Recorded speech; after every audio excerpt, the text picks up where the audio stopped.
One of the biggest challenges for existing companies. And we saw it with Blockbuster. You know, at Netflix, we offered half of Netflix to Blockbuster for $50 million. And they almost laughed. And they basically said, why should we do that? We know more about the business than you do. And if it is such a good business, we'll do it and then we'll beat you anyway.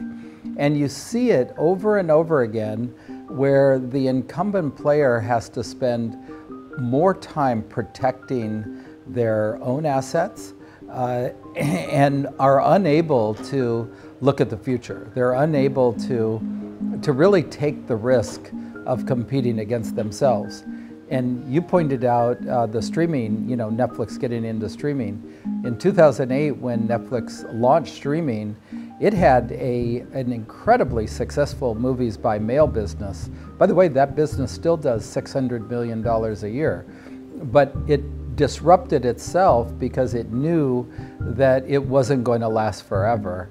And it was able to do that because it listened to the consumer.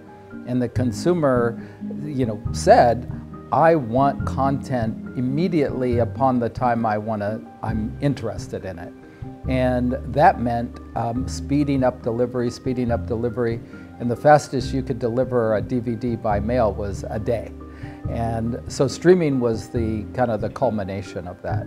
But it takes, and I'm going to talk about this a little bit today in my presentation, it takes a certain kind of culture within the company to be able to disrupt yourself and to take that risk. And over again, you see companies don't do that. And you know, it's why Airbnb is in business and it's not, you know, Hilton Hotel doing it, or, you know, Uber instead of Hertz rent-a-cars. It's the incumbent player spends so much time protecting themselves that they can't innovate.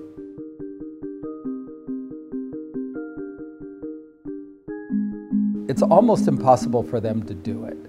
And so the only way they can kind of do it is by having the leader of the company be successful enough that he or she is willing to take that risk. But generally, it's just the cycle of things. It's almost impossible to not be vulnerable to startups as a big company.